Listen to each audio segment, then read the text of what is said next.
engines on the island of Sodor look forward to Harvest Festival time. But most of all, they look forward to the Fat Controller's Harvest Firework display. The Fat Controller came to see Thomas and James. James, you are to collect the fireworks from the depot. Ooh, very nice. I was hoping it was more for the Seaside Fair again, held at Tidmouth Bay Station. I want to see that place again. It may have not been the greatest station, but I don't care. I'm going to be a stick in the mud for once. Just like Thomas, who was frustrated with not being given the job James got either. James steamed proudly across the countryside.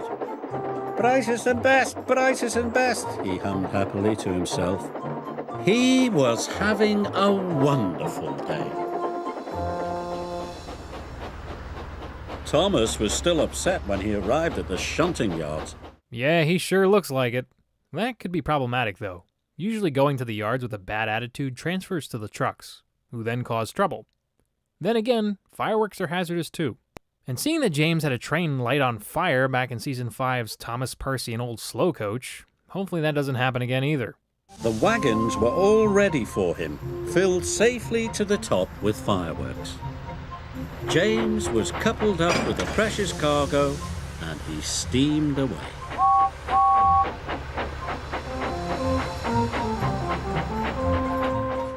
Safely loaded fireworks, huh? I'm not sure how safe fireworks can really be. I just would like to know why Sodor is sending fireworks off for a harvest. A harvest of what? Fireworks? Or like actual farmer harvests? I mean, that's one way of starting an agricultural event. James, though, was more excited about just seeing the fireworks in general. He was imagining all the sparkles, flashes, and shooting stars, when suddenly James ground to a halt. I will have to go and call for help, said his driver. Okay, that's fine, driver. Mind telling the audience for exposition reasons what the heck went wrong? It sounded like something just blew. A safety valve, maybe? Since that's a common thing that goes wrong on this railway. Top Hat wasn't pleased to hear the news, too.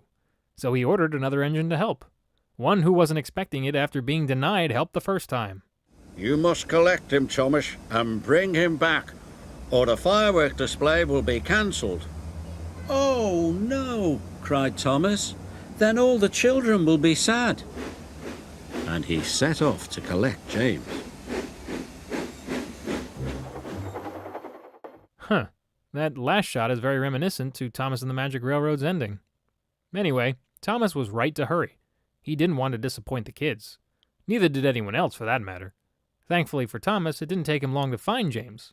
Although we still don't know what the issue was that caused this delay.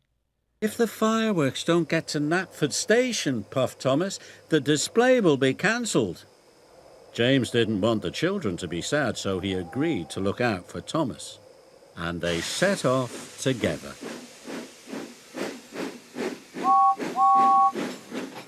Coolio! That's a nice reconciliation right there. Although Thomas was a bit envious of James, and James originally gloated about it, it's nice to see the two working together.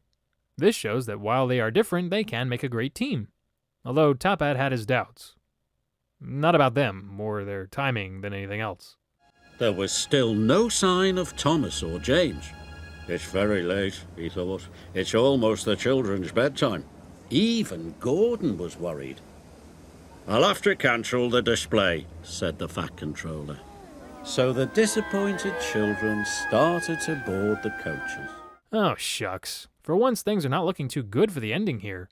That's not often something like this happens as of late. Audiences have seen upset adult passengers, but not upset children.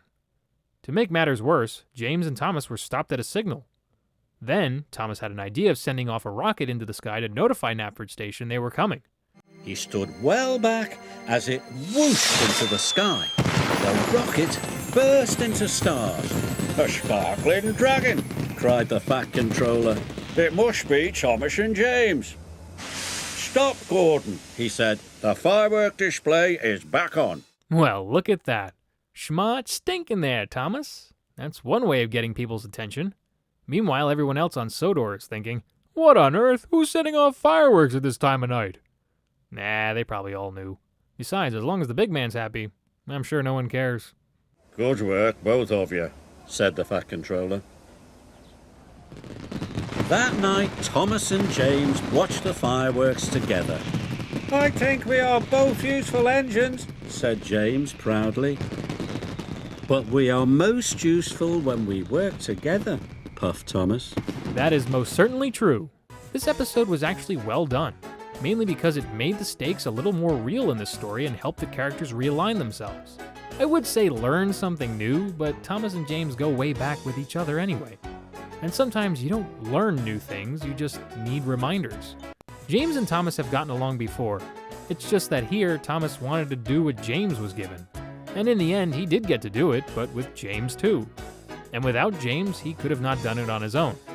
On top of that, if both engines bickered any longer than they did, they really would have messed up, because Gordon's train of kids would have left Sodor. Thomas had some quick thinking though, but for a minute, it almost seemed like things weren't going to turn out so good. The whole Fireworks for Harvest event still is a little confusing to me. Not to mention James's breakdown goes unexplained. The music used in this episode was appropriate though. Thomas's theme is heard in a few spots, but it was James's that was featured more as he went to go collect the fireworks. Locations were also fine. There wasn't more than 3 legit sets though, with Knapford Station being the only one to be shown in different lighting. If anything, reusing footage from the Sodor Hay Company looked silly. Thomas looks really stretched and flat, being that it was a different aspect ratio. Oh well. Next episode is Gordon Takes Charge. Thanks for watching.